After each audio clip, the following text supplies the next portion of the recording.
Assalamualaikum warahmatullahi wabarakatuh. Waalaikumsalam warahmatullahi wabarakatuh. Hamidανillah musalliyan ala rasulillah la haula wala quwata illa billah. Rabbi shrahli sadri wa yassirli amri wahlul 'uqdatam min lisani yafqahu qawli. Rabbi zidna ilma warzuqna fahma. Ibu-ibu, para dosen, para intelektual muslimah yang dimuliakan Allah, alhamdulillah pada pagi hari ini insya Allah kita wajib bersyukur atas nikmat yang Allah berikan dengan bisa hadir di dalam majelis kita yang mulia ini. Hari ini kita akan membahas salah satu persoalan yang terjadi di tengah-tengah masyarakat kita, mungkin lebih kita persempit juga dengan mengangkatnya karena menjadi fenomena yang dekat dengan anak-anak didik kita. Kita mengangkatnya bukan karena oh ya anak saya kayaknya juga mulai menghadapi masalah yang sama, bukan karena semata-mata kita merasa anak kita kok juga sudah ada di situ atau keluarga dekat kita ada di situ, tetapi ini bagian dari upaya kita memenuhi kewajiban yang diberikan oleh Allah kepada kita selaku, pertama adalah bagian dari umat Islam yang kaum muslimin itu punya karakter, mereka tidak egois dan tidak cuek dengan apa yang terjadi di tengah-tengah masyarakat. Ya. Rasul mengatakan man asbaha wa hamal dunya falaisa minna wa syai' wa man lam yahtam bi amril muslimin falaisa minhum. Barang siapa yang dia itu bangun di satu pagi hari tapi kemudian dia hanya sibuk dengan urusan dunianya saja, seolah-olah dia tidak melihat ada hak Allah di sana dan dia tidak terbersih sedikit pun dengan persoalan yang dihadapi atau yang sedang terjadi di tengah-tengah umat Islam ini, maka dia bukanlah bagian dari kaum muslimin. Maka ini adalah bagian dari upaya kita untuk memenuhi kewajiban untuk memiliki kepedulian kepada apa yang sedang terjadi di tengah-tengah masyarakat kita. Itu yang pertama, sebagai seorang muslim, bagian dari kaum muslimin. Yang kedua, bahwa kita ini selain muslimah, ya, selain muslim, kita itu ada atribut perempuannya. Jadi kita muslimah. Muslimah itu melekat padanya juga ada amanah sebagai ibu generasi. Apalagi kalau ibu-ibu adalah orang-orang yang memang ada pada posisi menjadi guru langsung dari generasi ini, jadi dosen, guru, pendidik, ya. Mungkin ada ustazah, mungkin ada kemudian kalau mungkin ada yang muda itu mungkin di sini mungkin dia juga punya pengaruh ke teman-temannya, influencer begitu mungkin. Jadi ini adalah bagian dari kewajiban kita yang lain. Kita memandang anak-anak umat ini, meskipun bukan anak-anak yang kita lahirkan, itu adalah bagian dari anak-anak kita yang kita juga memiliki rasa sayang kepada mereka, peduli pada mereka, menginginkan kebaikan untuk mereka, sebagaimana kita menginginkan kebaikan untuk anak-anak kita. Jadi kita adalah ibu generasi. Dan yang ketiga, bahwa kita juga adalah orang-orang yang diberikan oleh Allah sebuah tambahan kenikmatan lain, yaitu menjadi para intelektual. Orang-orang yang diberi kemampuan untuk berpikir, memahami persoalan itu lebih baik daripada mungkin orang lain yang tidak memiliki kesempatan menimba ilmu sebagaimana ibu-ibu, sebagaimana kita semua yang hadir di sini. Yang masyarakat itu juga berharap kontribusi solusi itu bisa keluar dari lisan kita, dari tulisan-tulisan kita, dari apa yang kemudian kita lakukan, ya, yang kemudian itu bisa membantu mereka menyelesaikan masalah. Maka seharusnya memang kemudian hadir dalam majelis seperti ini, kita mencari tahu bagaimana solusi Islam terkait dengan persoalan ini, itu adalah sesuatu yang harus kita lakukan. Ini judul yang saya berikan adalah darurat kesehatan mental generasi, apa yang bisa kita lakukan. Jadi di sini tidak hanya mau membahas masalahnya, ya, makanya saya beri pertanyaan di situ apa yang bisa kita lakukan, karena nanti mestinya harapan saya berbagi di sini juga berharap menularkan solusi yang kemudian itu menghasilkan aksi yang dilakukan oleh ibu-ibu semua, yang dalam rangka kita bersama-sama bersinergi untuk menyelesaikan persoalan kesehatan mental generasi ini. Ini konten bahasan yang akan kita lakukan. Untuk di awal mungkin sekilas saja, nanti saya akan sampaikan gambaran problematika kesehatan mental hari ini, tidak hanya di kalangan anak-anak muda, tapi juga secara umum, dan tidak hanya di Indonesia tapi secara global, supaya kemudian kita bisa melihat situasi objektifnya. Lalu saya masuk ke mengajak ibu-ibu untuk meletakkan kita memahami mental disorder atau mental illness itu apa sih, bagaimana proses terjadinya begitu ya, sebabnya, mungkin faktor-faktor yang memicunya dan seterusnya. Nah, itu untuk kemudian bisa meletakkan, saya hanya akan mengambil hal yang juga sifatnya objektif, bukan yang sifatnya apa namanya perspektif yang dipengaruhi oleh mungkin teori-teori psikologi ya, yang jadi tidak teori psikologi minded begitu ya yang saya sampaikan itu. Yang di nomor 2 itu saya lebih mengambil beberapa prinsip yang bisa kita pakai, objektifnya kita lihat memang ada seperti itu, lalu kemudian akan kita buka solusinya untuk membangun membangun profil yang kuat, menyelesaikan persoalan itu justru dari tuntunan Islam. Nah, lalu kita akhiri dengan agenda bersama kita berarti apa. Nah, kalau kemudian kita mau mencoba membaca situasi global maupun situasi nasional kesehatan mental hari ini, saya awali dari yang tadi sudah disampaikan, ini sekilas saja. Jadi ini memang survei kesehatan mental yang pertama yang dilakukan untuk responden remaja usia 10-17 tahun di Indonesia, dan hasilnya ternyata memang mengejutkan sekali. Ternyata jadi masih baru ini ya, Oktober 2022 dilakukannya dan di launchingnya, 1 dari 3 remaja itu ternyata mengalami masalah kesehatan, ada mental health matters gitu kalau mungkin bahasa Inggrisnya. Sementara kalau yang 1 dari 20 itu sudah ada gangguan. Berarti di sini sudah mulai ada tidak hanya ada gejala, tetapi sudah mengganggu tampilan dia menjalani hidup gitu ya. Itu jumlahnya kalau dikonversikan itu lumayan itu ya. Jadi kalau di total semuanya yang mulai ada gejala-gejala atau tanda-tanda dengan yang sampai kemudian mengalami gangguan sampai mempengaruhi perilakunya itu 17 jutaan, angka yang cukup besar. Dan bentuknya seperti apa? Yang terbesar itu adalah depresi, lalu kemudian kecemasan ya. Yang pertama itu kecemasan, lalu depresi mayor, lalu gangguan perilaku, lalu trauma gangguan stres pasca trauma. Nah, dan ketika dikaitkan dengan COVID, ada pertanyaan yang memang kemudian disampaikan terkait dengan COVID, bagaimanakah keadaan mereka? 1 dari 20 mengatakan memang setelah COVID itu mereka merasa lebih depresi, mereka merasa lebih cemas, kesepian, sulit konsentrasi dan seterusnya. Kalau dari sisi faktor resikonya juga kemudian coba ditelusuri di situ, didapatkan ada bullying, ada kaitannya dengan sekolah dan pendidikan, ada hubungan dengan teman dan keluarga, perilaku seksual, penggunaan zat, pengalaman masa kecil dan seterusnya, itu dibahas di situ. Nah, ini adalah prosentase terbesar dari bentuk gangguan kesehatan mentalnya ya, gangguan cemas yang tertinggi. Jadi cemas itu sebenarnya sesuatu yang normal. Orang ada rasa khawatir terhadap sesuatu yang dianggap membahayakan atau dia tidak merasa mampu mengatasinya. Tapi ketika kemudian kecemasan ini tuh terus-menerus menetap sampai kemudian mempengaruhi pada pola pikirnya, perasaan hingga perilakunya gitu. Karena ketakutan yang terlalu sangat sampai dia tidak berani keluar rumah kah, dia tidak berani ketemu orang kah, tidak berani kuliah kah, dan seterusnya. Nah, ini sudah berarti ada sebuah persoalan ya. Nah, itu kalau situasi terkini pada generasi muda kita usia sampai 17 tahunan tadi ya, 10 sampai 17 tahun, berarti usia SD sampai SMA ya. Nah, kalau kemudian kita mundur ke belakang, kita mendapatkan ada Riskesdas tahun 2018. Itu di surveinya kan pada seluruh penduduk. Ternyata kemudian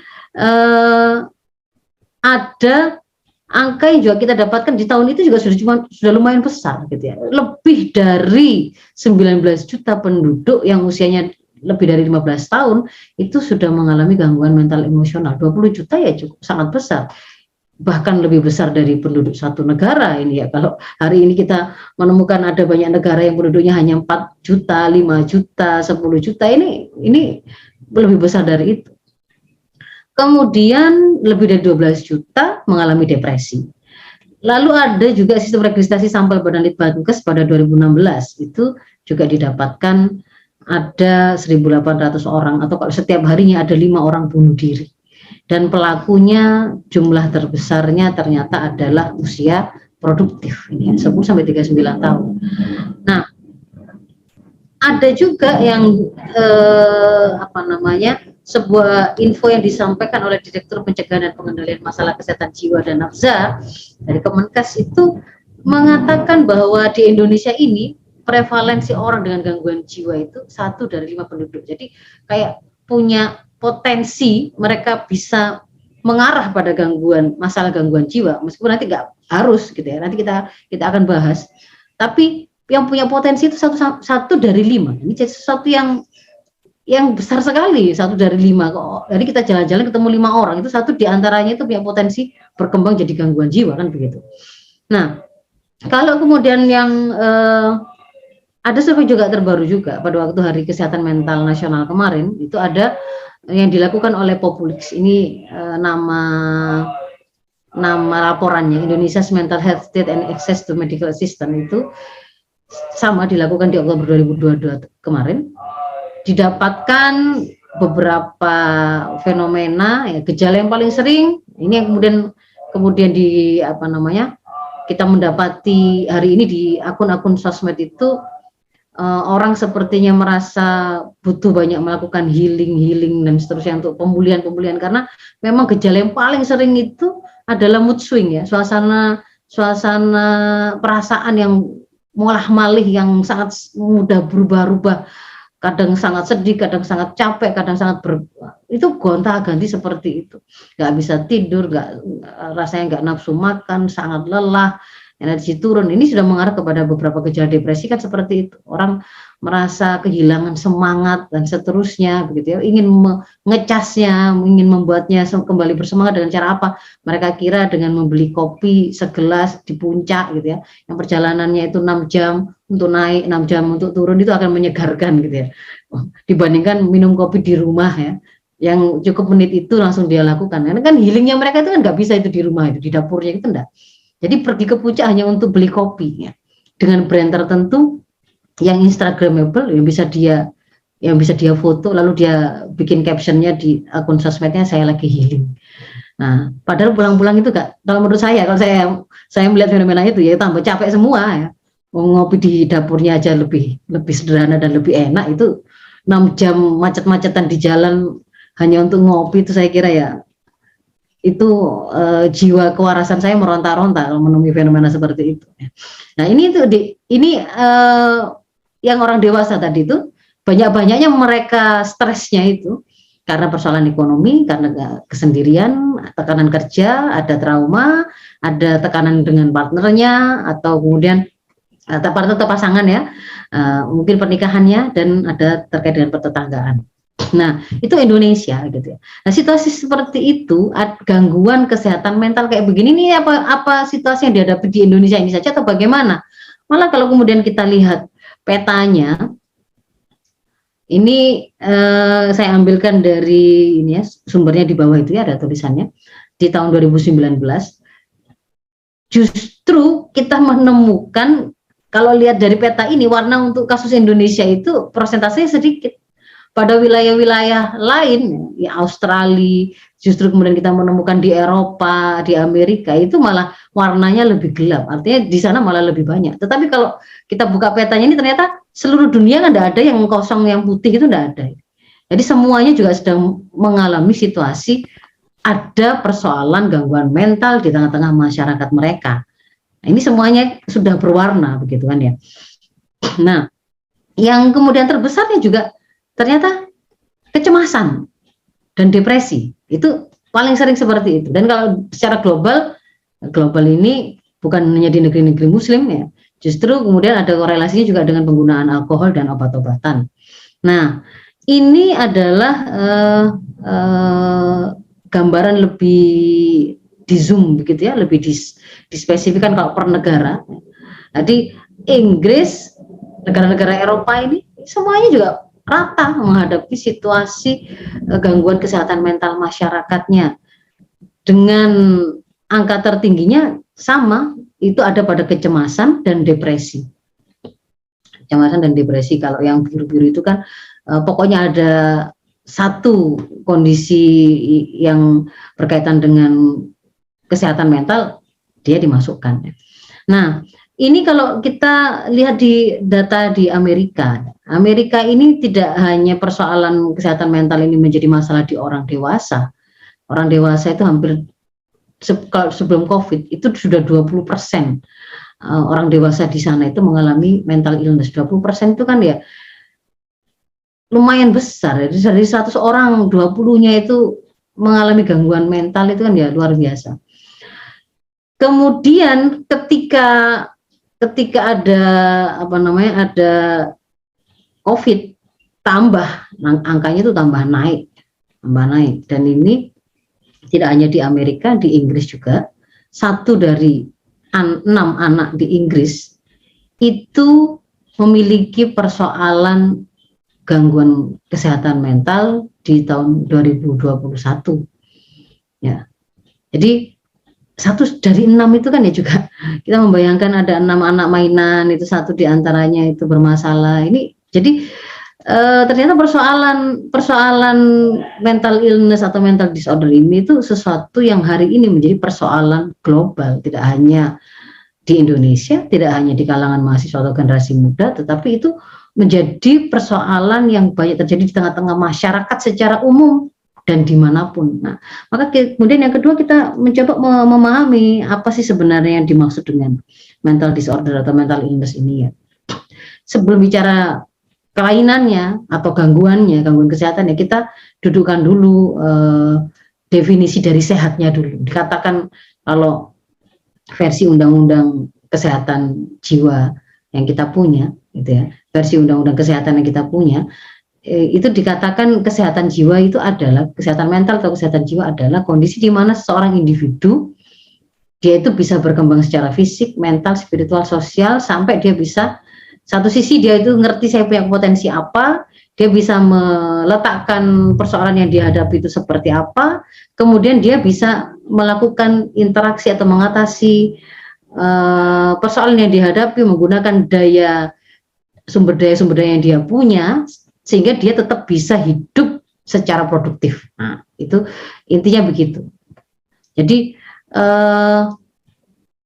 nggak berarti dia nggak ketemu masalah, dia ketemu masalah, tapi dia masih memiliki kemampuan untuk mengatasi persoalan itu, sehingga dia masih tetap bisa hidup secara produktif, dia bisa berdaya guna di tengah masyarakatnya, dia masih bisa bermanfaat dengan orang lain, bisa berkontribusi untuk komunitasnya. Dikatakan ada gangguan atau kemudian bahkan menjadi sakit, gitu ya. Sebenarnya tidak usah bingung antara mental illness atau mental disorder ini bedanya apa, karena kalau pada prakteknya sebenarnya 2 terminologi ini tidak dipakai gantian begitu, dipakai gantian dan bisa jadi memang tumpang tindih, kecuali pada praktisi-praktisi kesehatan mental yang kemudian memang membutuhkan untuk pendetilan ya. Intinya itu gini saja. Jadi kalau keduanya itu sama-sama berkorelasi dengan kesehatan mental. Kalau masih ada kemudian gejala-gejala yang kemudian mulai ada gangguan tetapi tidak full gejala klinisnya gitu ya, itu ada yang kemudian mengatakan itu disorder. Tapi kalau kemudian sampai membuat orang itu sampai tampilan temuan yang gejala yang kemudian ada pada dirinya itu penuh, lengkap, komplit, sampai fisik-fisiknya dan seterusnya jadi sakit, sampai dia tidak bisa berdaya guna untuk masyarakatnya, tidak produktif sebagaimana seharusnya. Nah, sudah ada sakitnya. Jadi di sini adalah mewakili hal yang sama, ada kondisi kesehatan yang itu ada gangguan dan berpengaruh pada tidak hanya suasana hati, mungkin bisa di-mute yang belum di-mute, ada suasana hati yang terpengaruh, ada pemikiran, kemampuan berpikir, pertimbangan yang berpengaruh, perasaan sampai pada aksinya atau perilakunya. Bisa terjadi secara singkat, bisa juga lama, gitu ya. Bisa ringan, bisa sampai parah. Jadi bisa ringan itu mungkin orang itu hanya pusing sedikit, tapi tidak ada kegiatan apapun atau tanggung jawab apapun terganggu. Tapi bisa juga sampai seseorang itu tidak bisa bahkan ngurus dirinya sendiri saja, dia tidak bisa, gitu ya. Memberi makan dirinya saja, membuat dirinya tetap bersih saja, dia tidak bisa, tidak mampu. Apalagi kemudian ngurusi orang lain, anaknya, istrinya, suaminya, keluarganya, tidak sanggup melakukan pekerjaan di kantor, tidak mungkin sanggup. Itu kalau kemudian sampai pada kondisi parah, gitu ya. Nah, pemicunya kalau sebab itu nggak ada yang kemudian berani mengatakan sebabnya satu, nggak ada. Karena misalkan karena otaknya ada gangguan di sistem listriknya, atau karena cedera kemarin itu secara fisik lalu kemudian berpengaruh kepada kemampuan otaknya. Nggak hanya satu gitu, nggak ada yang berani mengatakan gitu. Tetapi selalu kalau kita membaca literasi yang berbicara tentang mental disorder ini dan kaitan dengan penyebabnya, itu selalu dikatakan ada faktor-faktor resiko yang kemudian bisa menjadi trigger atau pemicu, dan sifatnya itu saling berinteraksi, gitu ya. Jadi kalau misalkan ketika kemarin ada mahasiswa Unhas yang bunuh diri di rumah kosong, mahasiswa baru, lalu disebutkan bahwa itu karena beban perkuliahan yang berat. Maka kalau kemudian saya coba membaca beritanya, dan kemudian di situ ada beberapa narasumber yang ada psikolog yang kemudian diminta pendapatnya untuk menganalisa kasus tersebut, mereka juga mengatakan bahwa tidak bisa hanya karena satu faktor, misalnya karena tadi beban kuliahnya saja, karena dia sedang skripsi, gitu saja tidak bisa. Tetapi ada faktor-faktor lain, nggak bisa semata-mata karena itu gara-gara ikut forum pengkaderan katanya, kan begitu, atau karena dia susah adaptasi dengan mata kuliah yang baru, itu kan budaya Tiongkok atau apa gitu kan, di situ dikatakan.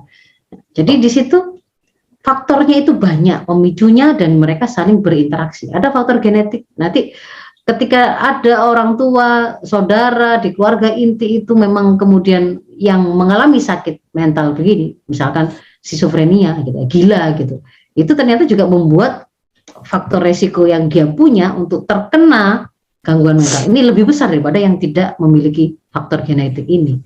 Ada faktor biologi juga. Orang-orang yang misalnya ada gangguan neurotransmitter di otaknya, atau ada gangguan listriknya seperti orang-orang pada epilepsi, atau ada yang lain-lain begitu. Atau faktor psikologis, ada trauma.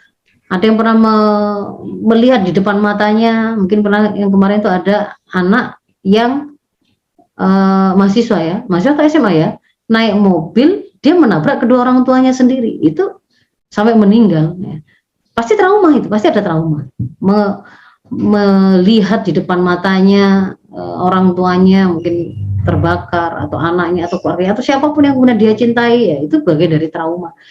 Orang yang pernah mengalami itu dengan yang tidak bisa jadi ada perbedaan. Ada faktor paparan lingkungan.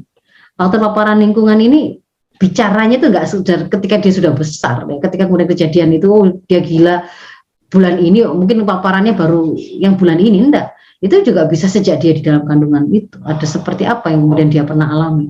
Ada dan lain-lain. Juga bahkan faktor sakit fisik, misalkan sakit, terutama sakit-sakit yang sifatnya kronis dan panjang, yang di situ membuat jiwanya lelah, harus minum terus obat, harus bolak-balik masuk rumah sakit, ya. Itu juga berpengaruh, ya. Ataupun juga kemudian kerusakan otak yang hari ini trennya justru teorinya itu gangguan mental itu gejalanya, trennya itu lebih mengarah kepada mesti ada korelasinya juga dengan gangguan yang sifatnya organis, gitu. Jadi nggak hanya sekedar psikologis, tetapi ada faktor organiknya.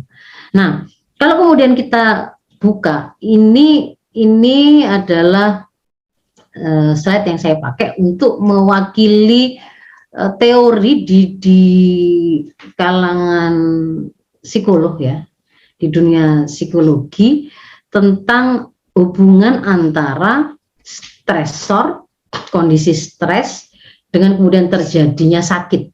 Terjadinya sakit itu disebut sebagai distress. Kalau kemudian dia bertahan, dia eustress, dia kembali normal. Nah itu si pencetus ininya, utamanya, pertamanya itu adalah sel Y.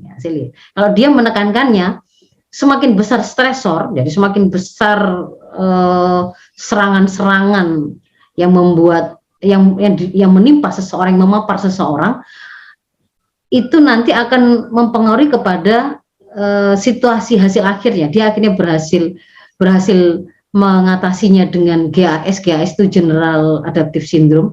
Dia menteorikan itu dengan pertama fase alarm, waspada ya, ada gangguan, ada stresor begini, dia kemudian melakukan reaksi baik secara fisiologis, fisik dan seterusnya dalam tubuhnya.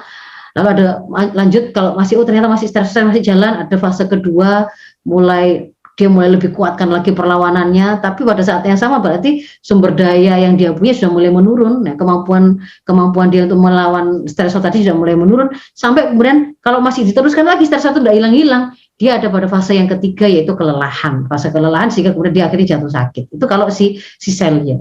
Lalu kemudian ada berikutnya penerusnya itu ada Lazarus yang kemudian menambahi antara stresor yang memapar ke seseorang sampai kemudian sakit, itu ada sebuah proses mental yang menurut dia itu berpengaruh kepada terjadinya stres. Proses mentalnya ini itu dilakukan dengan adanya sebuah appraisal atau penilaian. Penilaiannya itu dua macam gitu ya, dua tahapan. Pada waktu terjadi stresor pertama, ada first appraisal, ada appraisal primer yang akan dia lakukan, pendalaman, penilaian awal yang kemudian dilakukan bahwa apakah memang stresor itu sebuah masalah bagi saya atau enggak. Dibully orang, dihina orang, apakah itu suatu masalah bagi saya? Oh enggak terlalu masalah. Misalnya kalau kemudian saya tidak menganggap masalah, sudah enggak ada masalah, selesai, enggak dilanjutkan. Tapi kalau kemudian lanjut, iya itu masalah besar bagi saya sampai enggak berani ketemu orang, misalnya begitu. Lalu masuklah ke appraisal yang kedua, penilaian yang sekunder. Yang kedua, dia akan melihat kalau memang itu adalah masalah, saya punya sumber daya seperti apa untuk kemudian menyelesaikan masalah itu. Sanggup nggak saya itu mengatasinya? Nah, itu yang kemudian mempengaruhi kepada akhirnya apakah dia itu nanti jatuhnya pada berhasil mengalahkan si stresor ataukah tidak. Jadi bisa jadi stresornya sama, bencana, sama-sama mengalami bencana, gitu, sama-sama mengalami bencana alam, gempa. Bencananya objektif. Ada sebuah proses mental, penilaian yang kemudian dia lakukan, baik primer maupun sekunder, itu yang terjadi pada diri seseorang, yang kemudian hasil akhirnya belum tentu sama. Padahal stresornya, objektifnya itu memang ada bencana, tetapi sampai kepada hasil akhirnya itu dia sakit atau tidak, di situ ada sesuatu yang sifatnya subjektif. Jadi di sini ternyata kalau kita bicara stresor itu tidak hanya yang ada di lingkungan, di luar individu, di dalam dirinya pun bisa ada stresor. Kalau kemudian bisa jadi berkorelasi dengan lingkungannya. Jadi misalkan di lingkungan sekitarnya ini, seperti hari ini yang mengagung-agungkan tampilan fisik, begitu ya misalkan ya, digambarkan bahwa kemuliaan itu terletak kepada ketampanan, kecantikan, warna kulit yang begini, warna mata yang seperti ini, besar tidaknya apapun itulah yang sifatnya fisik gitu ya. Lalu kemudian dia melihat bahwa di dalam tubuhnya, di dalam dirinya itu, saya kok sipit, saya kok hitam, saya kok kriwil, saya kok begini ya, itu menjadi stresor tersendiri juga bisa ternyata. Jadi stresor itu yang hal yang objektif lain yang kemudian saya mau tunjukkan itu adalah juga bisa dari lingkungan, bisa juga dari dalam diri individu tersebut. Lalu ini juga hal yang tadi yang saya katakan ini bisa kita ambil sebagai suatu hal yang objektif untuk kita capture, itu adalah bahwa ketika stresor terjadi, maka kemudian menimpa individu itu akan meresponnya, baik itu secara fisik, secara kejiwaannya, secara sosial maupun secara spiritualnya. Dari respon ini itu yang kemudian nanti akan membuat dia jatuh pada stres ataukah tidak stres. Nah, kalau pakai bahasa lain, jadi di sini ada untuk sampai jatuh kepada akhirnya orang itu terganggu atau tidak kesadaran mentalnya, itu ada interaksi antara persepsi terhadap tekanan dan persepsi terhadap daya tahan. Kalau kemudian dia ada pada keseimbangan untuk bisa melihat bahwa tekanan itu menurut saya meskipun berat bisa saya hadapi kalau saya naikkan daya tahan saya menghadapi dirinya, ya tetap aja nggak akan sakit. Mau dinaikkan lagi masalah yang dihadapi, tapi kemudian dia juga memiliki daya tahan yang lebih besar lagi, selevel dengan persoalan yang dihadapi atau bahkan lebih besar, itu pun juga nggak akan sakit gitu. Jadi tidak pada besar kecilnya masalah, tidak semata-mata pada besar kecilnya masalah, tapi di sini ini juga bicara tentang bagaimana daya tahan yang dimiliki oleh seorang. Kalau kemudian persoalan yang dihadapi itu tidak bisa ditanggung oleh daya tahan yang dia punya, disitulah baru ada sakit itu. Nah, hari ini ini fenomena yang menurut saya juga sangat mudah untuk difahami dan ini objektif juga, terkonfirmasi dengan fakta yang bisa kita buktikan, kita indera sendiri, bahwa di tengah-tengah kehidupan kita, lingkungan kita itu namanya stresor itu. Stresor itu kalau bahasa Surabaya ini telecehan gitu Bu ya, berserakan di mana-mana. Apapun itu bisa jadi stresor dan banyak. Hal-hal yang sebenarnya itu mungkin dulu itu enggak jadi masalah atau seharusnya enggak pernah menjadi masalah gitu ya. Ya kayak misalkan tadi itu masalah rambut keriting atau lurus gitu ya. Itu kan sebenarnya enggak, itu kan bukan sesuatu yang jadi masalah begitu. Tapi ketika kemudian itu dipimpin oleh sebuah sistem dengan persepsi yang berbeda, gitu ya, dia memberikan makna yang berbeda terkait dengan kecantikan, keutamaan, kemuliaan. Ukuran itu ternyata kemudian dia meletakkan bahwa kalau kamu kurus, wah itu adalah sebuah kemuliaan. Orang akan melihatmu itu keren, cantik begitu sebagai simbol dari kebaikan.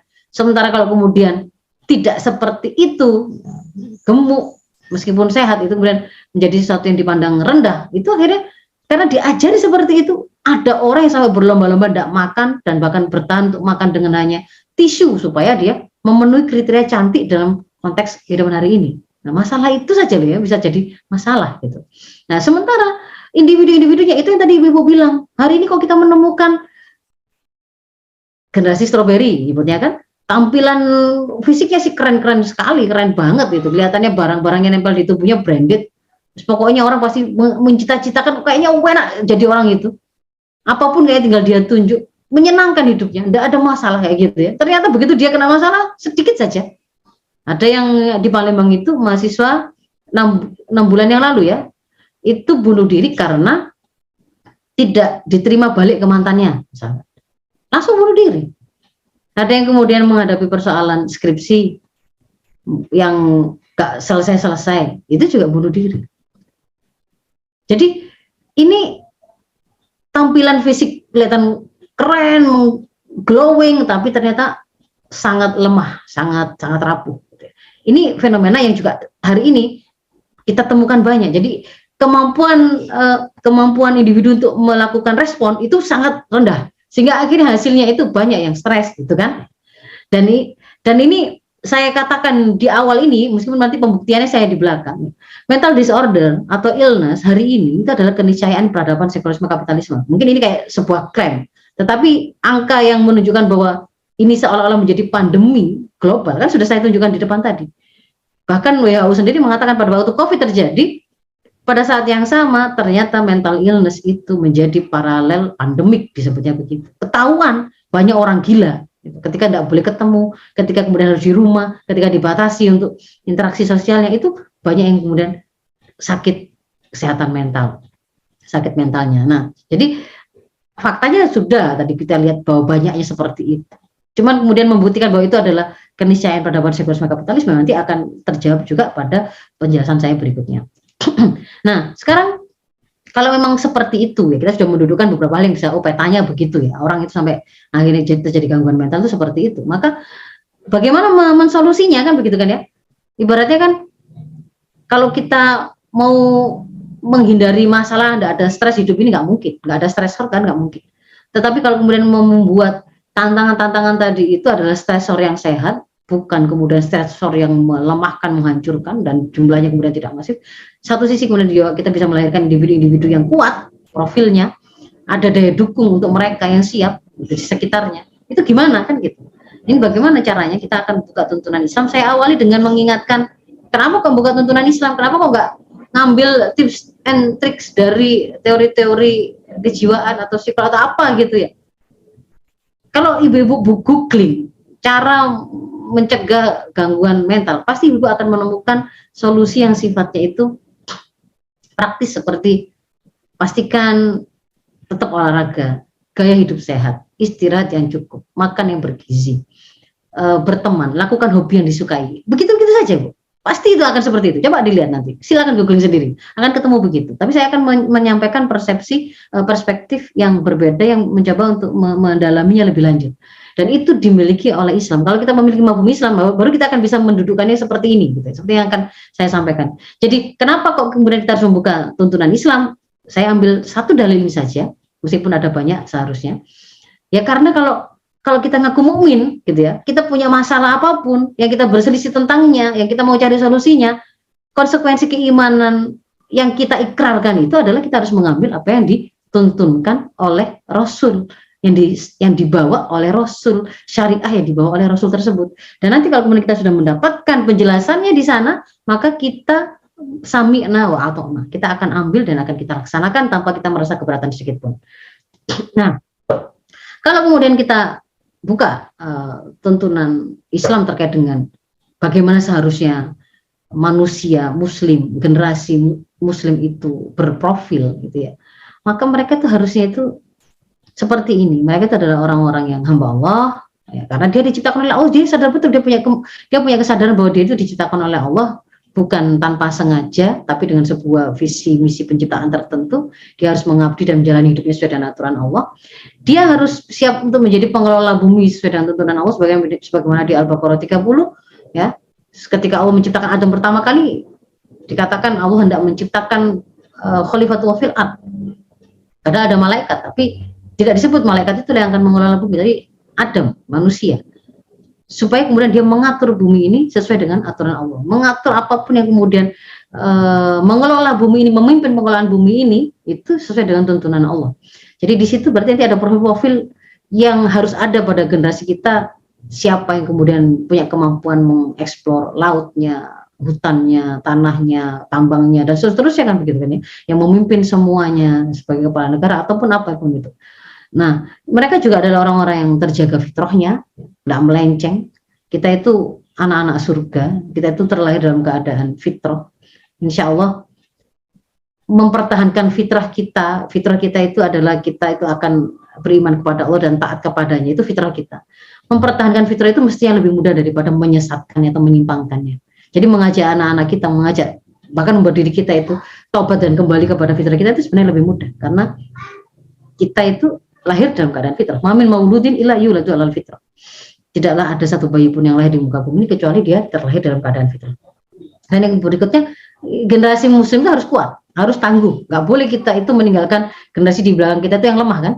Nah, itu di An-Nisa 9. Dan istimewanya lagi bahwa bahkan kita itu diciptakan oleh Allah itu menjadi generasi yang bisa menopang kehidupan umat secara global.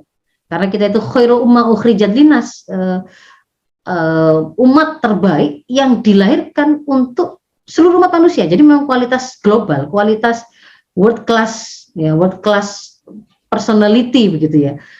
Kepribadian kita itu berkelas dunia.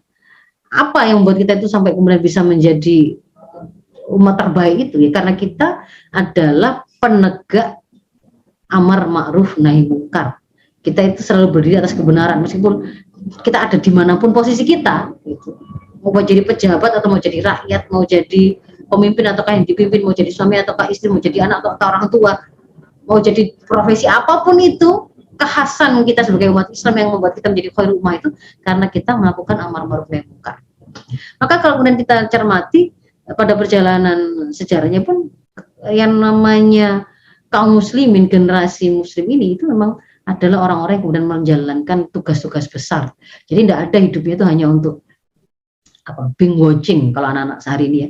Seharian nonton serial drakor itu dari pagi sampai pagi lagi. Mungkin break sebentar hanya untuk sholat. Tapi kemudian lanjut lagi. Nggak ada kayak gitu itu. Tapi kita itu adalah yang berpikir besar tentang bagaimana menyelesaikan persoalan yang ada di Afrika. Masa kelaparan kok dari tahun berapa sampai tahun berapa kemudian tidak selesai. Benarkah kalau kemudian itu terjadi itu karena memang itu nasibnya si orang Afrika, kenapa kok lahir di Afrika? Apa memang begitu Bunda Allah menetapkan memang ini orang nasibnya itu yang itu memang terlahir adalah miskin, kelaparan sampai kiamat nanti? Apa memang seperti itu? Apa memang benar begitu? Ada kemudian wilayah lain yang orang-orangnya itu kemudian level taraf kehidupan ekonominya itu bahkan dia harus menghadapi makanan satu meja yang dia tidak habiskan, dia hanya buang. Pada saat yang sama di tempat lain orang ada anak Suria yang memunguti remah-remahan roti di antara tanah-tanah yang bercampur yang dia tidak, yang bagi kita melihatnya tidak ada makan, tapi dia mengatakan ini sangat, orang-orang banyak membuang di sini, padahal itu remah-remahan yang tipis sekali. Apa benar itu situasi yang yaitu nasibnya kenapa dia jadi anak Suria? Kita berpikir besar seperti itu karena kita adalah memang khairu ummah.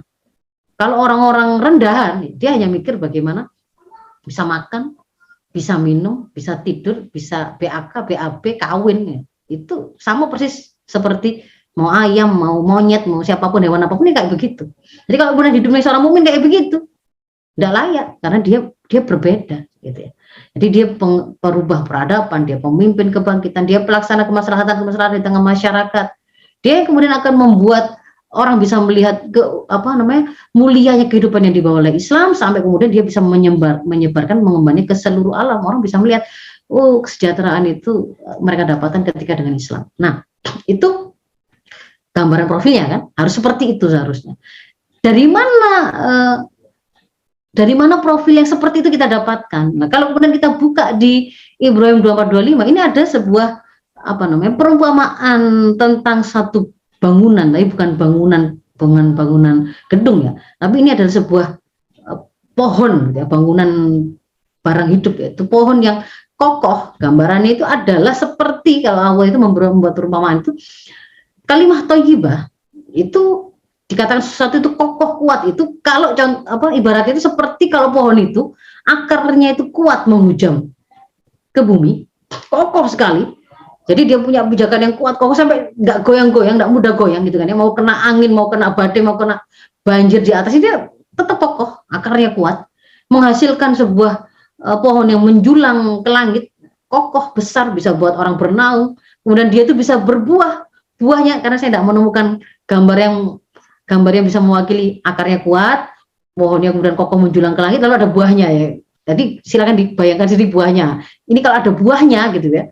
Jadi dia itu juga bisa jadi tempat bernaung, kemudian menghasilkan buah-buahnya itu berbuah setiap musim, nggak pakai nunggu-nunggu musim apa baru ada buahnya. Kalau musim yang lain dia enggak. Ini bermanfaat sepanjang waktu. Jadi kalau gambaran kepribadian yang seseorang yang kuat itu, dia punya fondasi yang kokoh.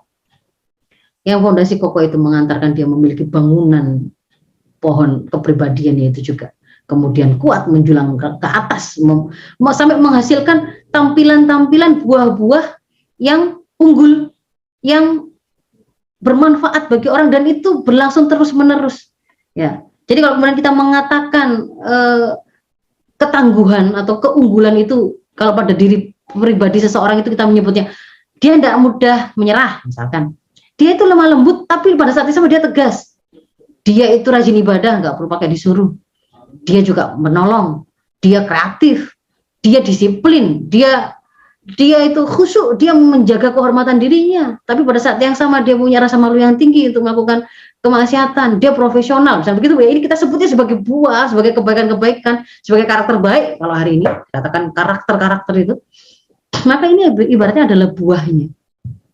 Buah ini kalau memang kepribadiannya itu kokoh, tangguh yang seperti di gambar di pohon tadi, itu bisa kita temui sepanjang musim, nggak pakai nunggu. Dia memang rajin sholat malam kalau di pondok. Waktu dia sekolah sih, setiap sekolah pasti dia sholat duha berjamaah. Tapi ketika liburan ternyata enggak. Nah, ini berarti tidak berbuah sepanjang musim ini. Kalau tangguh unggul ya memang harusnya mau dia di pondok, murojaahnya bagus, dekat dengan Qurannya bagus, ibadahnya bagus. Waktu liburan pun juga sama. Tetap sama seperti itu.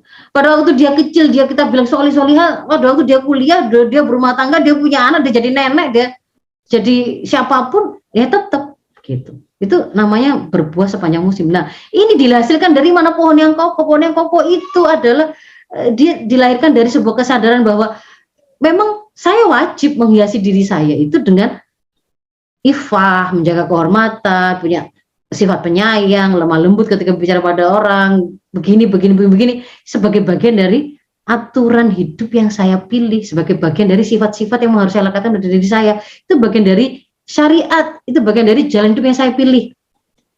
Yang itu saya pahami dari pemahaman yang saya punya, itu pola pikir saya, yang kemudian setelah saya pahami begitu, saya gunakan untuk mengikat hawa nafsu saya, pola sikap saya, jadi tampil dalam perilaku saya. Dan kenapa kok saya punya gambaran pohonnya seperti ini? Ya karena berawal dari sebuah kesadaran bahwa saya ini adalah hamba dari Allah yang Maha menciptakan saya, kehidupan dan dunia ini, semesta ini, dan seterusnya. Jadi kalau tadi dikatakan gambaran dari kalimat thayyibah itu, yang ditafsirnya kalimat thayyibah itu adalah tauhidullah itu. Maka fondasi dari kepribadian Islam yang kokoh dari anak-anak kita itu adalah akidah Islam. Berawal dari tauhidullah itu benihnya, benih itu kemudian kita berkecambang, kemudian menjadi keluar akarnya, akar itu adalah akidah Islam.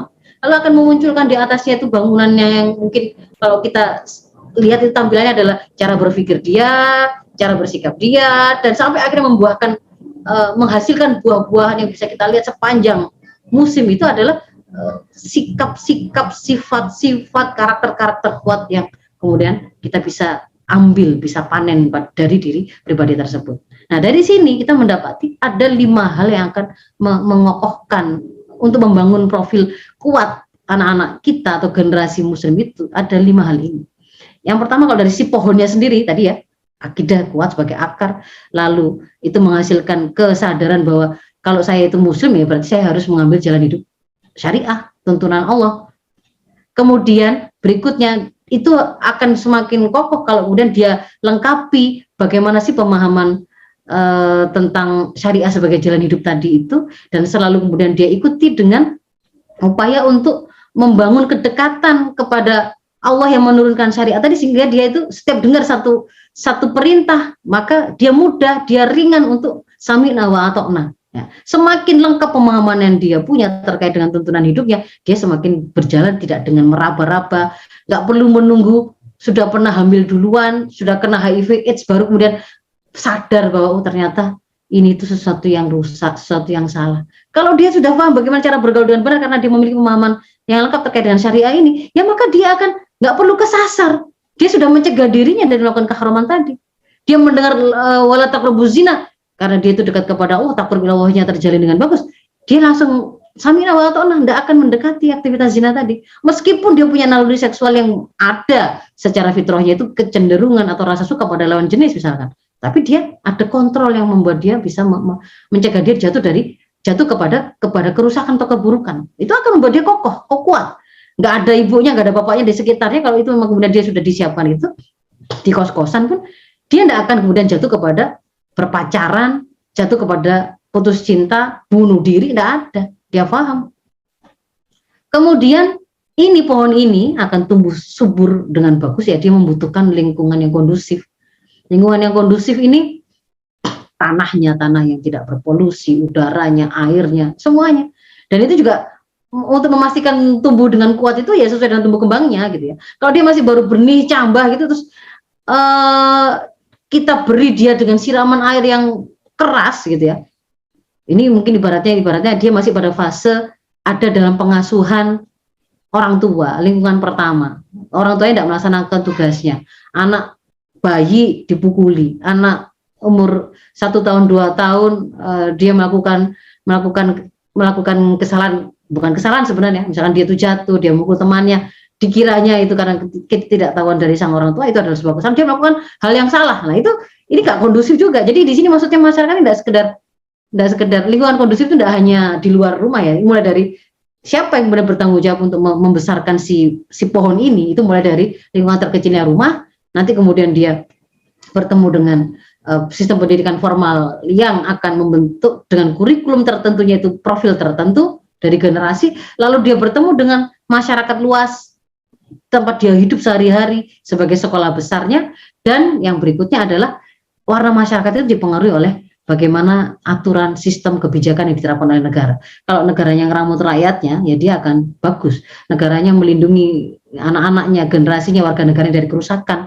ada ide-ide sesat, dia dia dia cegah, ada orang jualan narkoba dia cegah, ada yang memproduksi film porno dia berusaha hilangkan, itu akan menguatkan ini tadi tumbuh subur. Tapi kalau kemudian yang terjadi masyarakatnya juga masyarakat yang rusak, sesat tidak sesat itu semuanya sama-sama bisa ditawarkan. Anda mau ngajarin bully ya boleh, mau dalam bentuk film boleh, dalam bentuk sinetron boleh, Anda mau bikin konten TikTok yang isinya ngasih tips bagaimana caranya gonta-ganti pasangan kawin ala kucing kompleks tapi tidak merasa baper, tidak ada hati yang ketinggalan di dalam pasangannya tadi, itu ada, kita menemukan. Itu sekolah besarnya masyarakat, sekolah besarnya anak-anak kita itu adalah masyarakat. Nah, jadi dari situ Ibu-ibu kita paham bahwa kunci awalnya kekuatan generasi dan tidak hanya generasi orang per orang, bahkan pada masyarakat itu berawal dari akidahnya. Konsep bahwa segala sesuatu ini itu ada awalnya. Awalnya itu siapa? Adalah Allah Al-Khaliq Al-Mudabbir Al-Azali, tidak berawal, tidak berakhir. Allah.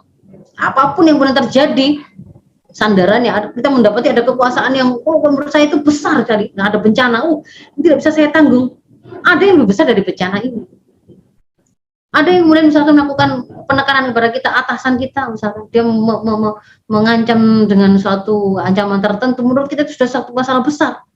Maka kalau dia punya sandaran bahwa ada Allah yang lebih besar dari si atasan kita, atasan kita itu bisa menggerakkan tangan itu karena Allah yang bikinkan tangannya, yang bikinkan sarafnya, bikinkan kulitnya, ototnya, yang mempersiapkan sistem listrik dari otak sampai ke menggerakkan tangan, itu Allah gitu loh. Kalau si ini tadi nggak punya kemampuan apa-apa. Kalau kemudian Allah yang maha berkuasa atas segala sesuatu, sumber dari segala kekuatan tadi itu kemudian menghentikan kepongahan dari orang itu, menolong saya, situasi bisa terbalik seketika, bisa saja. Gitu. Itu dia akannya berarti kan akan punya sebuah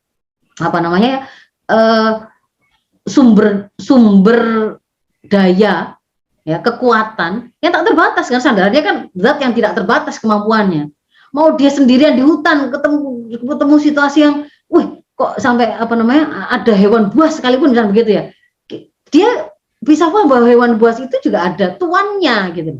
Ada tuannya. Bisa saja kemudian dia itu bisa meminta tolong, dan yang menjadi tuan dari singa tadi itu Allah yang Maha Pencipta itu mau dia kendalikan, mau dia bisa, meskipun itu kalau manusia nunggu harus dipanggil, nunggu harus ditelepon.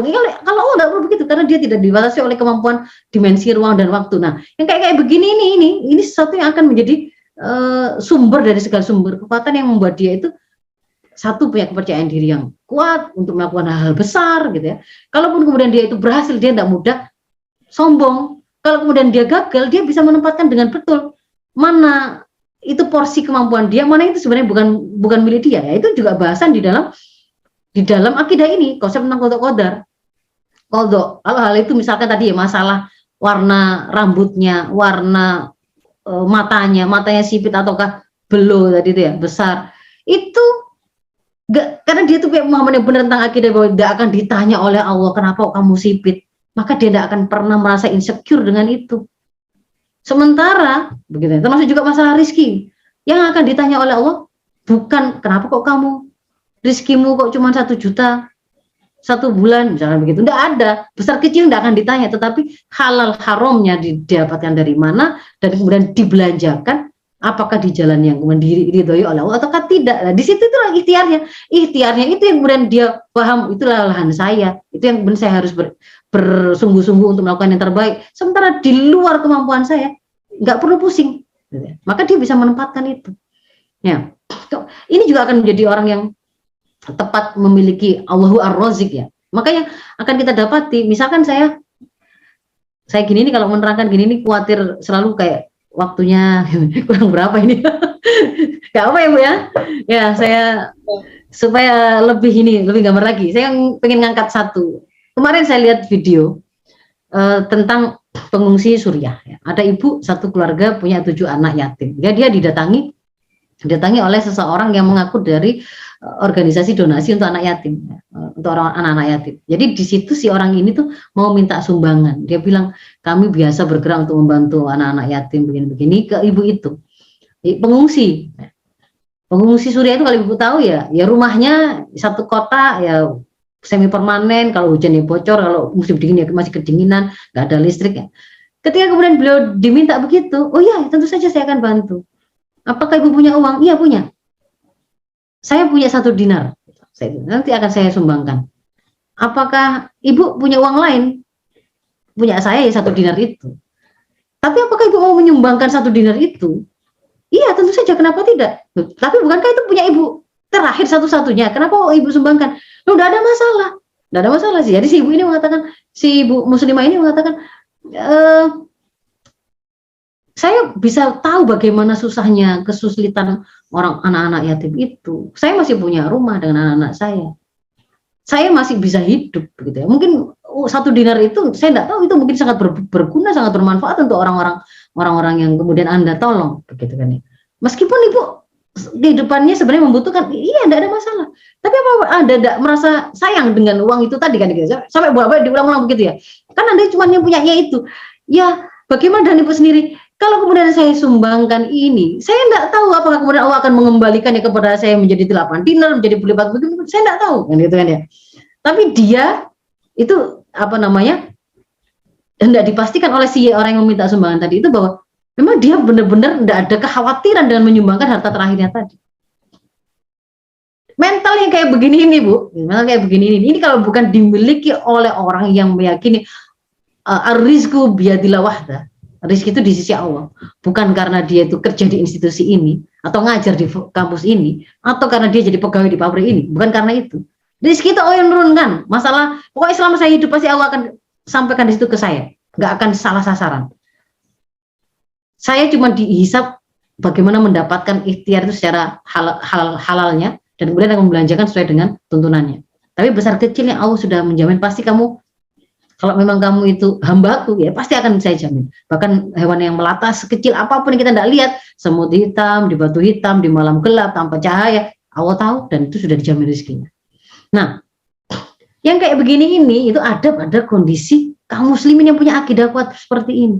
Jadi dia itu bahkan kemudian kita menyebutnya sebagai isar ya. Isar itu mengutamakan orang lain, mengutamakan orang lain. Karena dia merasa, saya merasa cukup, bisa kok saya. Tapi begitu kemudian disampaikan, ini Bu, saya terima 1 dinarnya, ini untuk Ibu, dikembalikan dalam bentuk ada sumbangan uang dinar yang lebih besar, lebih banyak. Dan ini adalah si ini tadi hanya ngetes gitu ya ternyata ya. Si apa namanya? Organisasi santunan yatim tadi, dan anak ibu 4 orang kami jamin sampai usia 18 tahun sampai mereka bisa sekolah dan seterusnya. Baru kemudian dia mengatakan, Masya Allah, berarti ini kalau memang ini uang untuk saya, berarti saya boleh dong, saya mau nyewa rumah yang di situ ada listriknya, yang di situ kami bisa nggak kebanjiran. Itu baru kemudian sebenarnya dia membutuhkan, tetapi pada waktu dia melepaskan harta yang dia butuhkan itu ya biasa. Itu kalau bukan akidah, nggak bisa Bu. Amerika pernah dikatakan mengalami listrik mati lampu selama 8 jam. Berapa yang bunuh diri? Berapa banyak yang bunuh diri?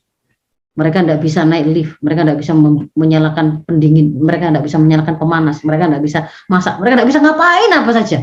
Bunuh diri. Baik, seorang muslim akidah ini itu sumber awal pertamanya. Dia akan bisa meletakkan konsep tentang kesulitan hidup, kenikmatan, ujian, kemuliaan dan seterusnya. Ini beberapa pendetilan tentang akidah tadi, misalkan ujian. Bagi seorang mukmin yang berakidah Islam, dia yakin bahwa yang namanya hidup ya pasti ada ujiannya. Ujian masing-masing orang bisa jadi beda-beda, tapi semua pasti diuji. Tidak akan kemudian dia merasa menjadi orang paling malang sedunia, paling menderita sedunia. Tidak ada yang seperti saya menderitanya. Dia kemana-mana cerita, tidak ada kayak begitu. Dia merasakan, oh sendiri yang ngasih tahu kok. Allah yang akan menguji kamu, menguji dengan kematian, menguji dengan asyar, menguji juga dengan al-khair, dengan kebaikan. Kayak yang dikasih nikmat itu juga paham dia. Jadi dia dapat nikmat itu juga bisa jadi ujian. Karena itu berasal dari Allah. Dia tidak kemudian kalau dapat nikmat tidak sombong. Kalau dia mendapatkan kesulitan, lah kalau Allah yang memberi ujian itu kata Allah la yukallifu nafsan illa wus'aha. Semua yang dibebankan oleh Allah kepada kita pasti kita sanggup. Ya berarti ini berarti saya memandangnya saya dikasih kesempatan tuh untuk naik level karena diberi ujian itu tadi. Tidak semua orang dikasih kesempatan ikut ujian. Tidak pernah terdaftar sekolah, bagaimana bisa ikut ujian? Dan dia bisa menempatkan, kalaupun ada ujian, baik berbentuk kesulitan ataupun kenikmatan, itu ternyata bukan pada pelajarannya, itu penekanan itu bukan pada ujian itu tuh seperti apa, enggak, tetapi kedua situasi ujian itu keduanya masih bisa jadi kebaikan bagi kita asalkan sikapnya tepat. Ketika dapat kesulitan dia bersabar, maka itu akan jadi kebaikan. Kalau dia mendapatkan kenikmatan, kemudahan, rasanya kelapangan, dia bersyukur, maka itu menjadi kebaikan. Jadi mau kaya, mau miskin, tidak ada masalah. Dua-duanya tetap bisa menjadi kondisi baik. Sama-sama tetap menjadi kondisi yang bisa mengantarkan dia pada kemuliaan. Asalkan kemudian dia memilih sikap yang tepat sebagaimana diajarkan.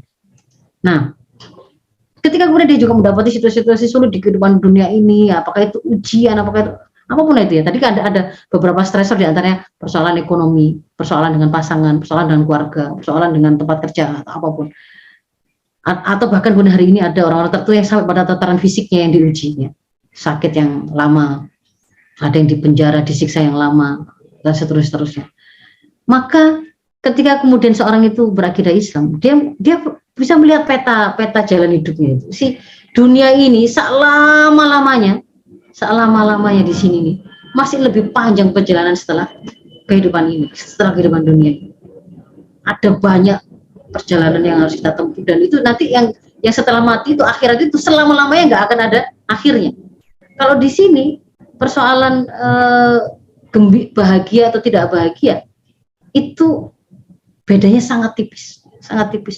Anak habis lari mainan bola itu dengan perasaan gembira, tertawa, senang gitu, tiba-tiba jatuh, detik yang berbeda dia mungkin ada patah tulang, nangis. Jadi antara kesenangan dan kesedihan kalau di dunia ini memang seperti itu sifatnya, itu gonta-ganti.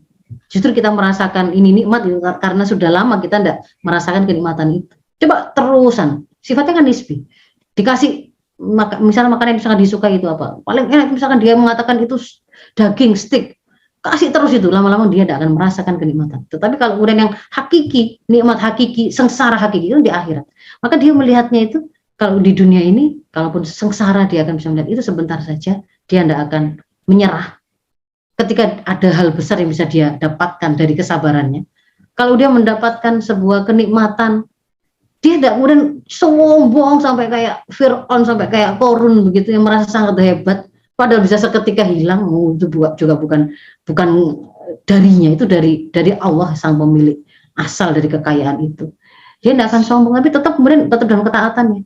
Karena dia mengejar bagaimana kenikmatan ini akan mengantarkan pada kenikmatan yang hakiki dan lebih panjang abadi di akhirat nanti. Nah, jadi itu contoh akidahnya Bu ya. Kalau kemudian kita lihat berarti di sini nih karakter individu muslim yang tangguh, yang tadi bangunannya seperti yang saya terangkan ini, akarnya benihnya tauhidullah, akarnya akidah atau iman, lalu kemudian menghasilkan pola pikir, pola sikap Islamis, sehingga kemudian produknya di atasnya itu ada buah karakter yang tangguh begini. Ini disiapkan melalui proses pengasuhan pendidikan sesuai tahapannya, melibatkan tidak hanya orang itu, tidak hanya keluarganya begitu. Jadi sesuai kembangnya nanti itu ya, semua manusia itu kan punya akal, punya naluri, punya kebutuhan fisik. Kuat itu ya berarti harus dipenuhi semuanya, karena mau menciptakan ada ini. Hanya disuruh ada yang kemudian pernah bertanya begini, kok bisa ya, kan muslim, kok bisa kemudian dia itu kok jadi anak yang rapuh ya, kan dia muslim. Atau bahkan ada itu pengemban dakwah loh, itu daiyah loh, kok bisa ya dia kok gila. Ya bisa jadi kelemahannya bukan pada di sininya, tetapi dia fisiknya mungkin lemah, itu juga berpengaruh. Atau kemudian akalnya, atau kemudian naluri lainnya itu ternyata tidak pernah terpenuhi, jadi dia tidak pernah merasakan hidup disayangi, dihargai, mendapatkan pemenuhan rasa secure, aman gitu ya. Karena sejak kecil dia juga selalu dipukuli, selalu dihina, misalnya begitu. Ya bisa gitu. Jadi ini ya semuanya harus dipenuhi dengan pemenuhan yang benar kalau mau kokoh. Mohon maaf Bu Faiza. Oh iya. Baik. Nah, dan itu akan disempurnakan oleh lingkungannya, itu adalah masyarakatnya. Masyarakat itu adalah ini. Masyarakat itu juga ternyata ujungnya apa warnanya itu tergantung kepada akidah apa yang menghasilkan peraturannya. Jadi masyarakat itu kan definisinya adalah individu-individu yang banyak, mereka saling berinteraksi, interaksinya itu sifatnya terus menerus, bukan sekedar bertemu sebentar lalu buyar gitu ya, tapi interaksinya terus menerus, dan itu terjadi hanya karena ada kesamaan persepsi terhadap sesuatu, dan itu juga menyamakan perasaan yang mereka punya, dan itu dilanggengkan oleh peraturan yang sejenis dengan persepsi dan perasaan mereka. Mereka benci pada, mereka memahami atau mempersepsikan bahwa pencurian itu haram, maka mereka juga benci ada pencurian di tengah-tengah mereka, dan itu kemudian dilanggengkan dengan peraturan yang menjadikan pencurian sebagai kriminalitas. Nah, kalau kemudian kita bicara tentang peraturan itu juga ternyata lahirnya juga dari peradaban, itu lahir dari persepsi tentang kehidupan, yaitu akidah. Kalau akidahnya benar, ya peraturannya juga benar. Nah, dari situ masyarakat yang tadi itu berinteraksi itu, kalau di dalam Islam itu juga akan dari keimanan yang mereka punya, itu akan membuat mereka itu punya karakter yang khas ya. Dia itu kal jazadil wahid, seperti tubuh yang satu. Dia itu punya, diperkenalkan ada namanya ukhuwah Islamiyah.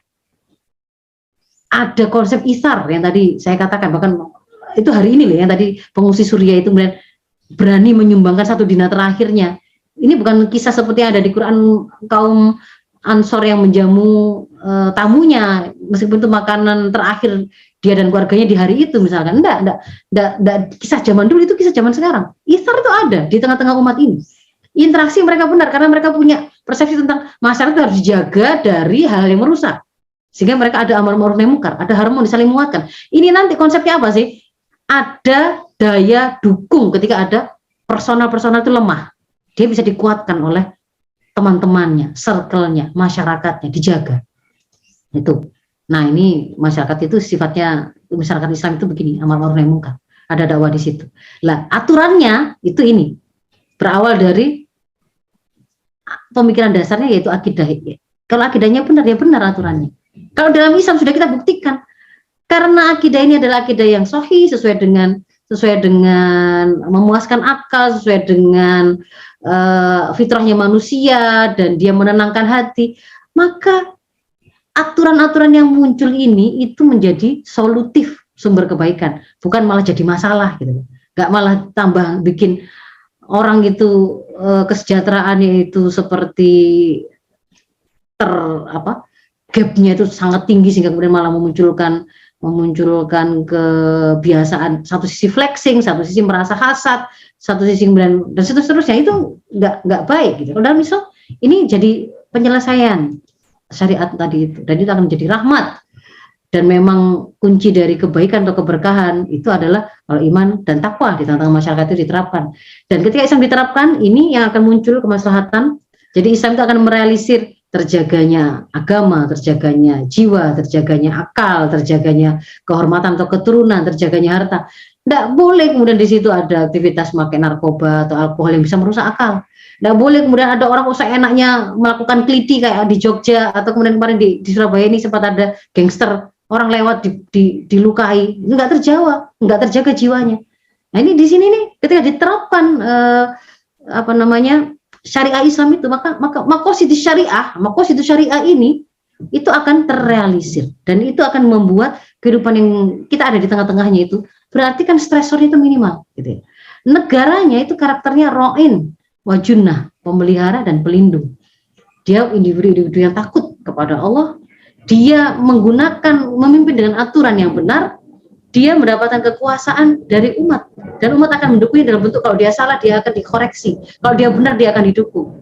Jadi di sini ada sebuah interaksi yang sangat bagus pada semua lininya, dari individu yang tangguh ya, lahir di tengah-tengah dan hidup di tengah-tengah masyarakat yang kondusif dan menguatkan. Di situ ada kebijakan negara yang tepat dan solutif. Jadi imun di individu maupun di masyarakatnya itu terbangun sempurna, sehingga mereka itu menjadi individu dan masyarakat yang kuat. Ya, individunya tangguh, masyarakatnya kuat menguatkan, negara penegak peradaban terbaik, sehingga imunitas terbangun sempurna. Nah, kenapa kemudian hari ini terjadi pandemi mental disorder atau mental illness? Ya karena yang menguatkan profil generasi itu hari ini dilemahkan, stresor itu justru di lingkungan ini diproduksi secara masif, dan kalau kemudian ada orang yang mengalami situasi sulit itu, daya dukung untuk membuat dia itu terbantu itu hampir tidak ada. Jadi harus fight sendirian. Ini sekilas saja Ibu. yang dimaksud dengan profil anak-anak kita itu dilemahkan, mulai dari akidahnya dilemahkan, dibikin goncang, dia tidak yakin memang Islam itu yang terbaik, diperkenalkan dengan semua agama benar, semua agama itu sama, akhirnya kemudian dia akhirnya bahkan memilih tidak beragama pun gak apa-apa, atau ganti-ganti agama pun juga gak apa-apa. Keterkaitan akidah dengan keterkaitan imannya dengan pilihan jalan hidupnya juga digoncang dengan ide-ide sekularisme. Kamu boleh Islam, tapi kalau bergaul gak usah pakai Islam. Kamu boleh Islam, tapi kalau pakai baju nggak usah kemudian harus fanatik seperti ajaran Islam. Lalu pemahaman yang lengkap yang harusnya dimiliki oleh anak kita terkait dengan syariat tadi, yang harusnya kan kemudian mereka itu semakin lengkap, semakin kuat ya, semakin gak tersesat, itu malah diserang. Mereka yang kelihatan mendekat pada syariah malah distigmatisasi. Wah, itu anak-anak radikal. Anak-anak ciri-ciri radikal itu yang melakukan sholat malam dan bicaranya bahasa Arab, sidik-sidik bahasa Arab, malah dibikin menjauh dari sumber dari syariah. Bahasa Arab itu adalah modal untuk mengetahui hukum ini dari sumbernya. Jadi ada serangan ke situ memang. Syariah sendiri bahkan diganti-ganti gitu, dengan memperkenalkan fikih pembaharuan dan seterusnya. Masyarakatnya juga dirusak karena tidak ada kontrol, tidak ada amar ma'ruf nahi munkar, terpisah, pecah-pecah ya, satu sama lain itu bahkan saling mengintai begitu. Negaranya juga mengalami kelemahan karena dia tidak mandiri, terjerat utang dan seterusnya. Para pelaku pendidikan ini juga dibikin mandul, keluarganya juga diserang. Banyak ide-ide yang menyerang keluarga ini ya, seperti nggak perlu nikah, nggak perlu kemudian ada pembagian al-warabatul bait, ar-rijal qawwamuna 'alan nisa, itu nggak usah, pokoknya bareng-bareng lah, ya bareng-bareng kerja, ya bareng-bareng ngurus anak. Kalau kemudian bareng-bareng capek kerja, ya bareng-bareng nggak ada yang ngurus anak gitu ya, peleran itu konsepnya. Kemudian sekolah juga begitu, dibajak kurikulumnya, tidak membentuk profil generasi tangguh berkebudayaan Islam. Masyarakatnya apalagi, justru banyak anak-anak kita belajar kerusakan dari masyarakat.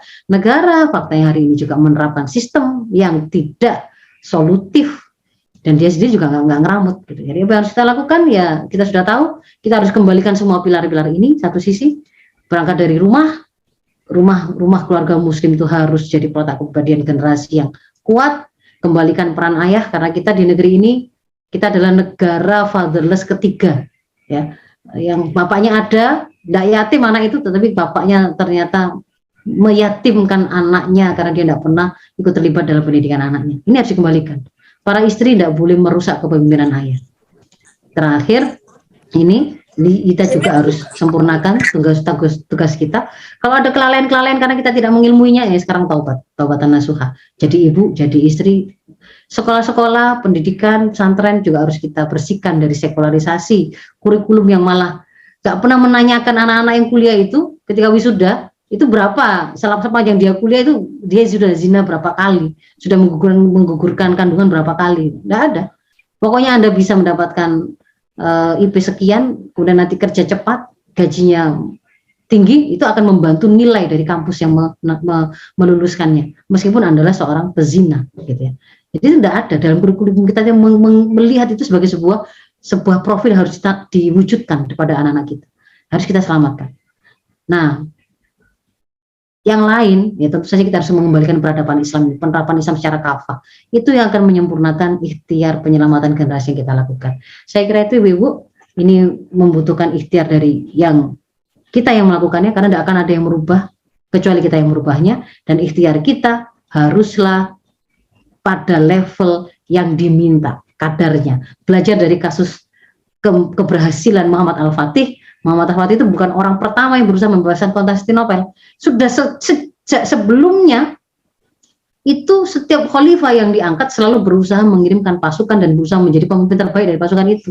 Tapi faktanya ternyata Muhammad Al-Fatih lah yang dia memenuhi ikhtiar itu, memenuhi kadar yang diminta, sehingga dia mendapatkan Nasrullah, berhasil membebaskan Konstantinopel setelah lebih dari 800 tahun sejak bisyarah itu disampaikan oleh Rasulullah. Itu yang bisa saya sampaikan. Mohon maaf. Assalamualaikum warahmatullahi wabarakatuh.